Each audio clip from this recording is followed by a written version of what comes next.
Magandang gabi po, mga kabikay. Welcome po sa ating Barangay Kapre.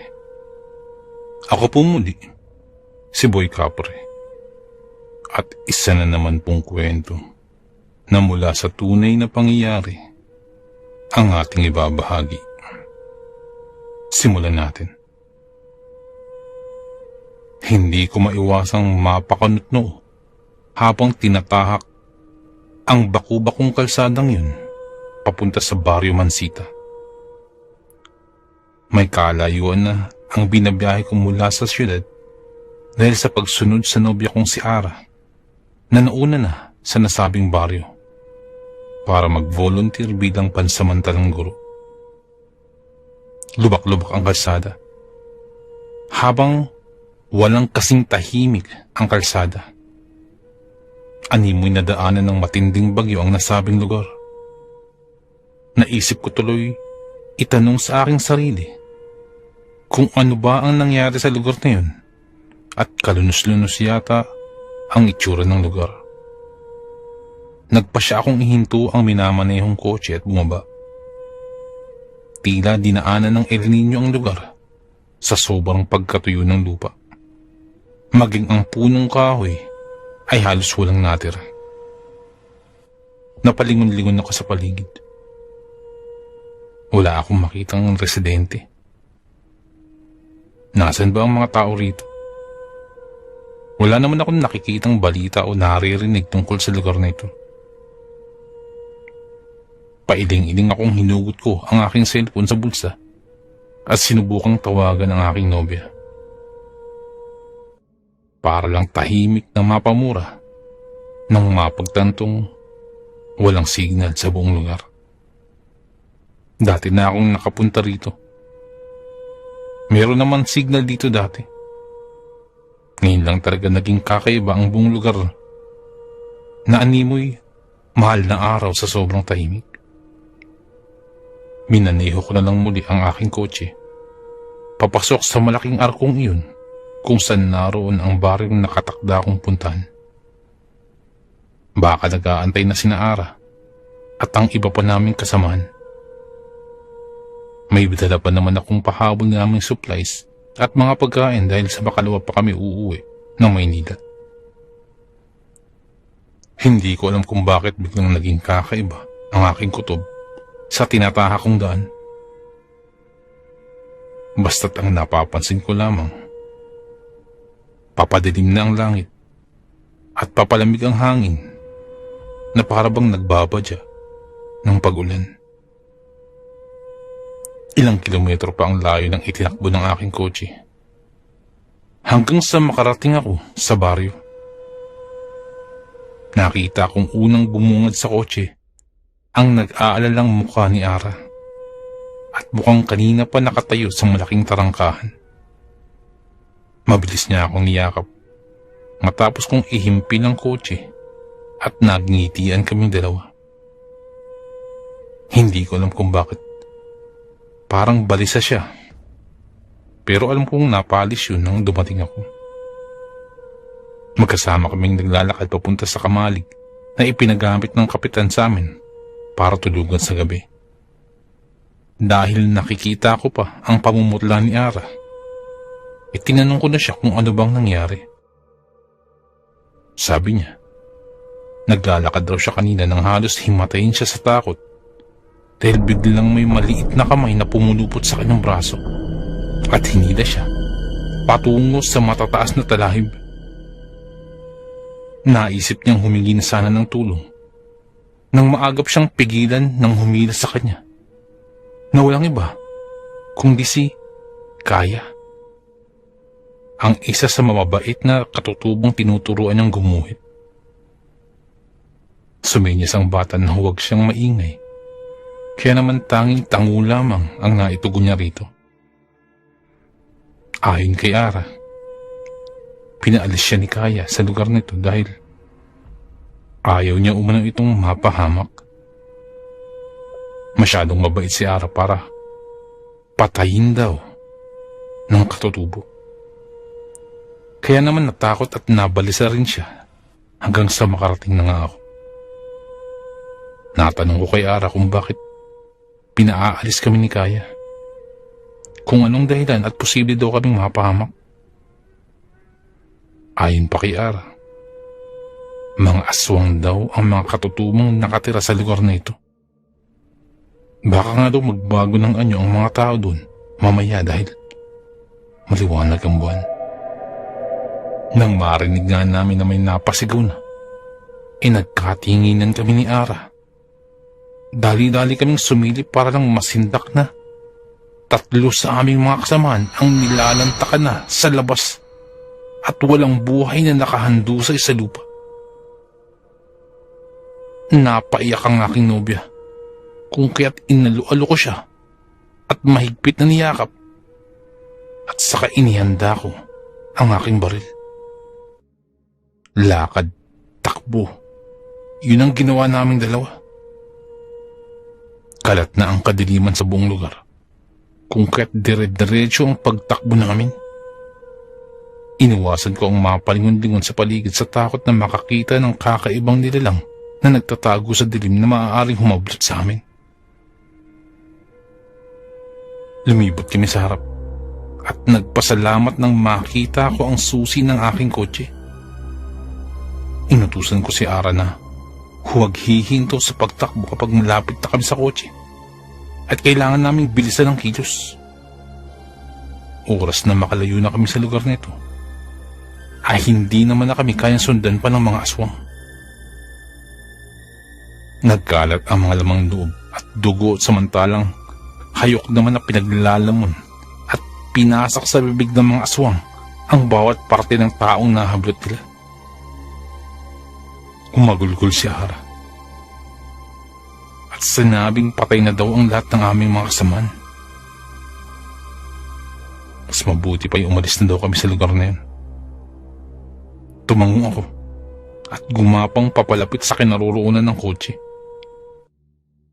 Mabuti na lamang at nakasakay na kami kaagad at mabilis kong minaniubrang sasakyan kahit pa man nagsihabulan ang iba sa mga aswang.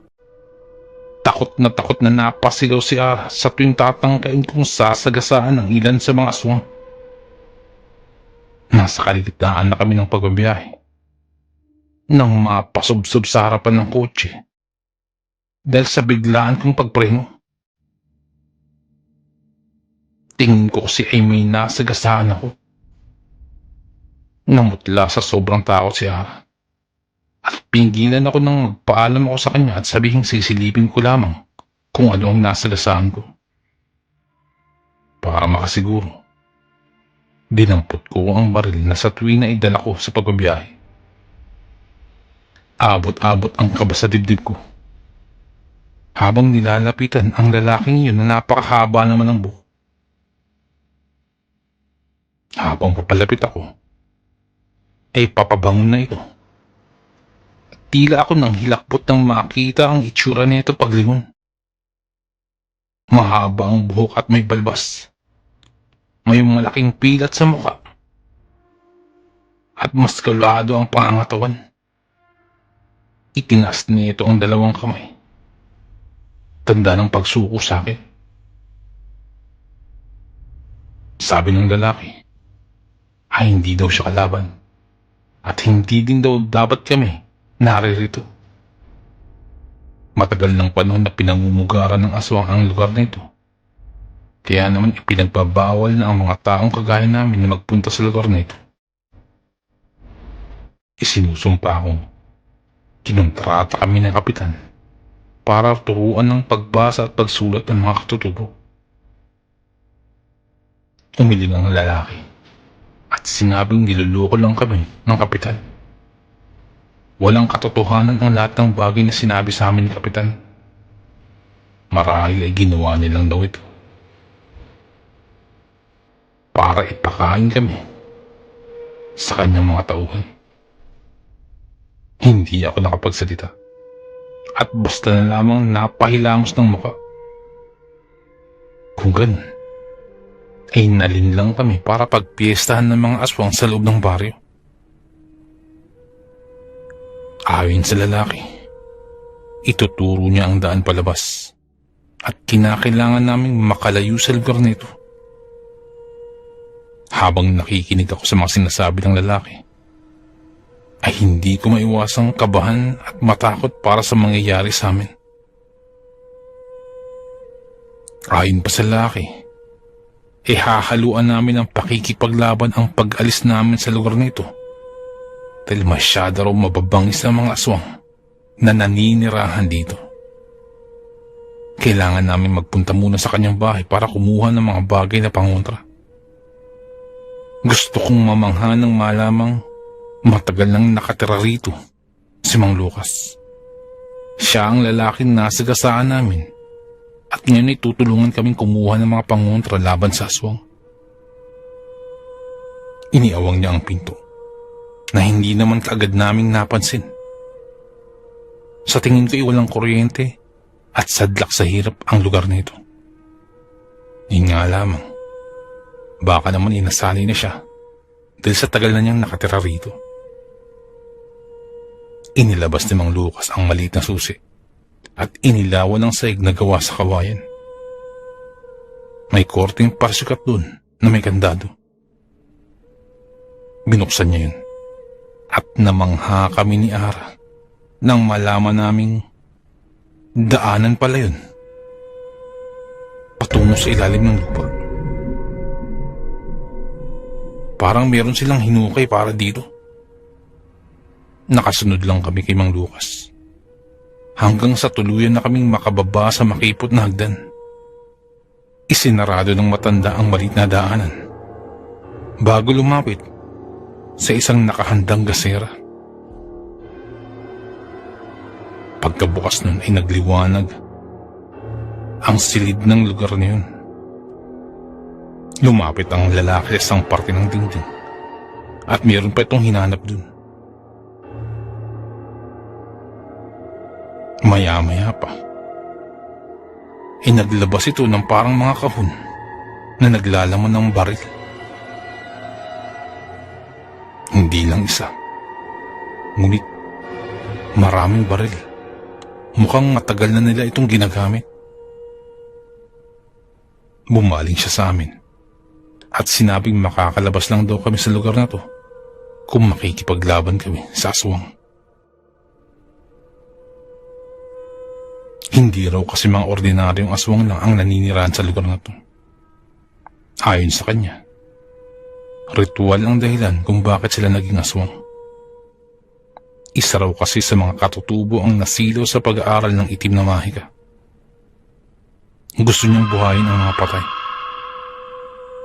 Ngunit sa halip, naging aswang ang lahat ng kaanak ng mga namatay at naging hayok sa mga laman loob at dugo.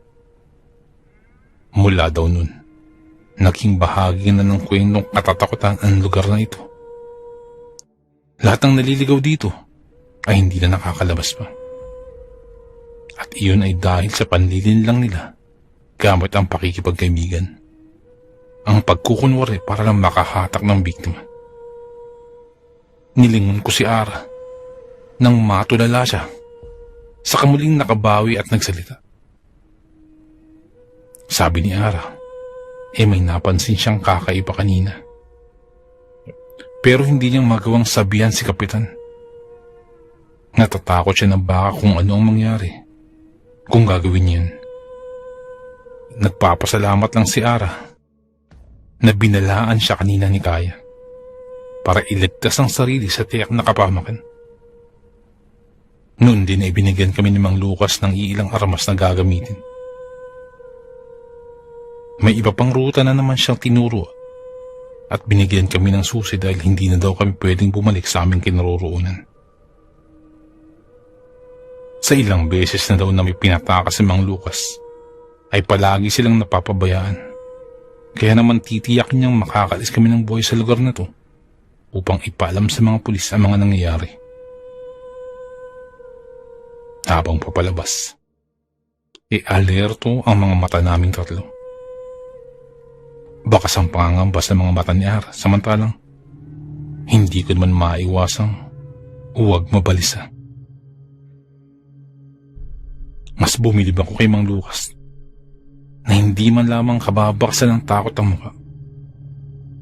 Maya-maya pa, nagsalita si Mang Lucas. Malapit na kami sa bukana palabas ng baryo. Dahil doon ay nagliwanag ang mga mukha namin. At ang pagkarating sa bukana, ay naghihintay sa amin ang tulay at ang aming kotse. Ang tulay na yun ang naghihiwalay sa baryo na pinamumugaran ng mga aswang at ang baryo kung saan naninirahan ng mga tao. Sumakay na kami sa kotse at nakahanda na kaming itawid ang minamaneho nang tila may kung ano ang lumundag sa bubungan at tila winawasak ito. Nagulat ako ng bulyawan ako ni Mang Lucas at sinabing huwag ko raw ihihinto ang kotse at saka ikinasa nito ang baril. Nakita ko ng maiiyak na ginaya ni Ara ang ginawa ni Mang Lucas. Alam ko naman na hindi niya gustong makakita ng mga aswang. Ako man ay napahinto ko ang kotse at saka nagkasari ng baril. Akmang babarilin ko na ang iba pang aswang nang tuluyang mabaklas ang nag-iisang takip sa sasakyan. Dumungaw sa amin ang nag-uulol na aswang at biglang hinatak si Ara. Nagsisigaw siya. Humihingi ng tulong. Kaya naman wala akong mapagpilian kundi ang lumabas ng sasakyan. Alerto namang lumabas kasunod ko si Mang Lucas at pinagbabaril ng aswang na tumangay kay Ara. Natamaan ito sa ulo kaya nabitawan nito ang aking nobya. Pinagbabaril ko naman ang bawat naglalaway na aswang na nagtatangkang lumapit sa kanya. Naghanda na sana ako sa paglapit.